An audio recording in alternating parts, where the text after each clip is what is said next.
I guess to start out with, I'd like to know, did you devise this project because you were looking to ultimately write and direct your own film, or was the germ from somewhere else? Yeah, no, it was the former. I so at a young age, the desire to act emerged probably in my teen years. I did Bye Bye Birdie in my senior year of high school, but from a very young age, I felt like I had a deep desire to try to to understand the world, and the urge to write and make sense of it goes way back. So it just took me. I sort of, the acting came easier to a certain extent. It was extremely difficult, but it came easier than the writing, and it just took me decades to be able to clarify my thinking to where I could, to where it was coherent, and I could come up, write a script and get it, and present it for financing, really. There's all those steps you have to go through. But it's really it really is it's all of this. I sort of see them all connected. The acting and then the writing and directing all seem to be coming from the same place. I don't divide them up, and it's just I'm a late bloomer in terms of the writing aspect of it. But it goes way back. It's very deep stuff for me. Well, I understand your your thoughts about it all being connected and one kind of being an extension of the other. But that being said, is writing is that a painful, difficult process for you? Well, it was for a long time, but now it's beginning to flow, and I'm enjoying it. I'm not saying it's easy. It's very hard, but there is joy in getting a thought down or an image down or an idea down in a concrete way, getting it out of your head where it's banging around and it's amorphous and messy into something that really takes a recognizable form, It's the creative act, and in the writing, I mean, that part of it is extremely satisfying, when it works. Right. Well, and it works in Collaborator, and watching it and watching these two lead characters in particular. I mean, they have such great contrasts to them. I mean, they're a kind of unlikely duo to be trapped in a house with. And did you always know you wanted to kind of explore that one-on-one dynamic when you were writing it? Yeah, initially I had the two ideas of two characters. The basic sort of Gus character is sort of based on a guy I knew in my neighborhood, and he sort of, the starting point was the maybe guy who's had brushes with the law, never, still living with his parents, not what you would call an intellectual, putting him in the room. How does he view the world?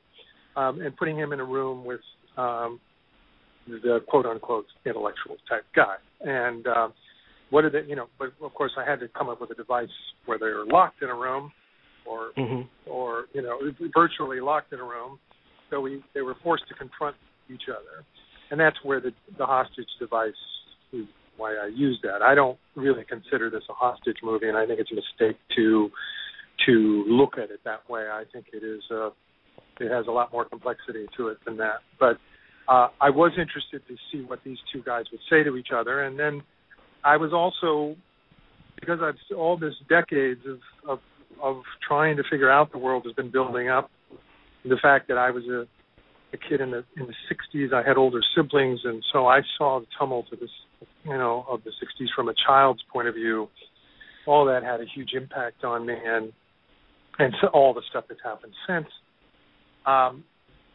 As I put these two guys in a room together, all this other stuff, social and political context, just began to emerge. And what I wanted to do was write a character-driven piece that it kept people on their toes. The minute I got myself into a dead end or where I felt like I was going over familiar genre territory or getting into familiar genre territory or cliche, I just tried to shift gears into something that I thought was surprising. And, through a lot of drafts and editing and help from producers and editors and stuff, we got it into, I feel, a shape that's very coherent, but that I believe is compelling. I mean, I really believe in this film, and I've seen it with enough audiences to know that they do. They really. It's not quite like anything you've seen before in a hostage movie. That's for sure. Mm-hmm, mm-hmm. And in terms of story and in terms of the relationship between these two lead characters, what, in your view, do they have to learn from one another? Well, Gus is has an authenticity to himself and a comfort level in his skin and who he is. And there's no pretense, not an ounce of pretense there. He's not, whereas Robert is, and it has the analytical mind, the critical thinker, and all that. He, for all of the benefits of having that kind of a mind, it's also a huge burden, and it can be paralyzing. And Robert is much more self-conscious than Gus. Gus is in awe of Robert's proximity to fame and movie stars and being in the magazines and all that stuff. So that's where Gus is sort of enthralled by pop culture and the cult of celebrity. But they really do unconsciously, I think, sort of circle around the elephant in the room, which is revealed, which is the fate of Robert's brother, which mm-hmm. they share in common. And that's not something that they're consciously trying to get to, but that's a big unresolved issue that they're hold to each other towards, and because they've never addressed it, I think. So that and all the other layers of their view of the world, Well, and it's such as it would be, having acted for as long as you have, and then tackling this as a feature screenplay. It is a terrific actor's piece, and one of the great joys of the film is watching you and David Morse, who's another just stupendous actor, kind of go head to head. But was there, in visualizing the film and kind of conceiving it as a movie, was there a danger of having it play too stagey? Because we are in one setting with these two characters for the majority of the film. Yeah, it's interesting. I mean, I didn't worry too much about that. I knew I wasn't going to. I mean, I wasn't going to get an action film financed that I was going to direct and act in. That just wasn't going to happen. So, but let's say I wanted to make it. I mean, I didn't want to take that on, right? I knew what my limitations were. It's my first time directing. I know I've worked with world-class filmmakers, and I think I've picked up a lot of stuff, and I've been on a lot of sets. So I was ready to direct. I really was. And I had really, really developed my thinking on the kind of things I wanted to discuss. But I wasn't worried about the one set thing. There's been a lot of great films that have been on one or two sets, and the most important thing is whether or not it's compelling. You can have it in a phone booth, or which I guess a film has been made in a phone booth. But it's either compelling or it isn't, and that's based on not talking down to the audience and trying to keep them on their toes, and characters that they're interested in, and the performances. Yeah. And I just felt like, that's what's either they're going to. Those are the things I could focus on, and I wasn't going to worry about people. Because occasionally people say, "Oh, well, this could have been done as a stage play." It's like, I disagree. I don't think this has anything to do with the stage play. I mean, this is a film, and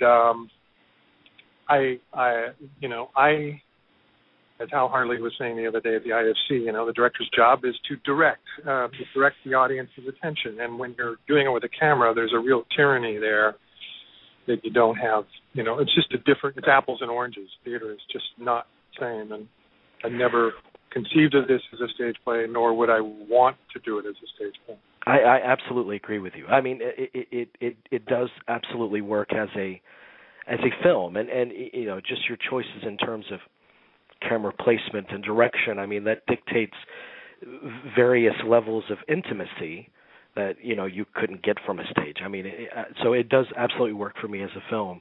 But I'm curious to know, as an independent film, I mean, you spend years laboring over the script and dreaming about the film, and then you're given, I'm sure, a handful of days to actually shoot it. As a director, how do you kind of facilitate surprises or moments that aren't so predetermined to get your day done? Do you understand what I'm asking? Yeah. Well, it really had to be the writing had to be done before we got to the set, and I think it was in the screenplay. And then I just, the gods smiled, and I got the two actors that I wanted very early on in the conception of the in the writing of the screenplay, which was David Morse and Olivia Williams.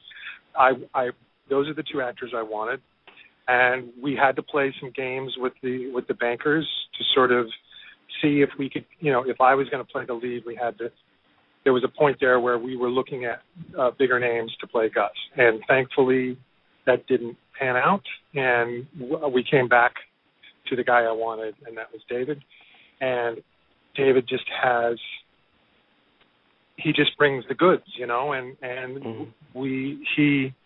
and not only does he bring the goods, he's just an incredibly generous human being. So he showed up, he had no agenda other than to serve the script and the film and to help me make the best film, I could make. So that was huge. If the film succeeds at all, it's on by a lot of credit goes to David Morse, not only for his performance, but the way he approached me and the making of the film. We actually had about 3 or 4 days of rehearsal in the interior of the house set, which was huge. We blocked out the whole film and got to know each other because we'd never met. And I didn't really have to tell David much.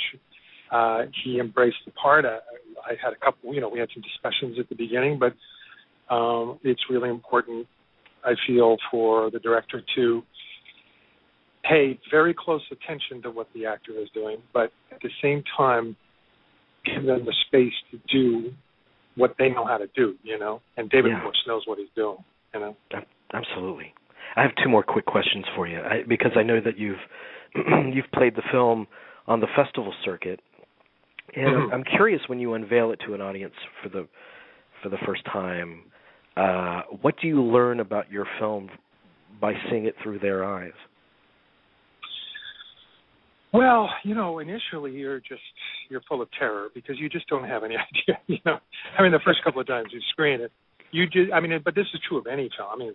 All the films I've been in that I didn't direct, I've held, figuratively held the hands of a lot of filmmaker friends of mine who've gone through the same process, labored over it, and then, you just don't know. This is showing it to the audience is the final part of the process.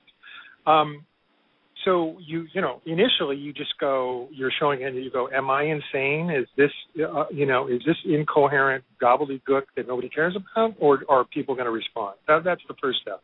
And then once you get these positive responses, and there seems to be this kind of, for lack of a better word, momentum building now. The more audiences that have seen it, people are beginning to understand that it's, don't come at this film with genre expectations. It's this or it's that. This is why we couldn't come up with a way to describe it. We say hostage tragic comedy, right? But that doesn't even fully describe it.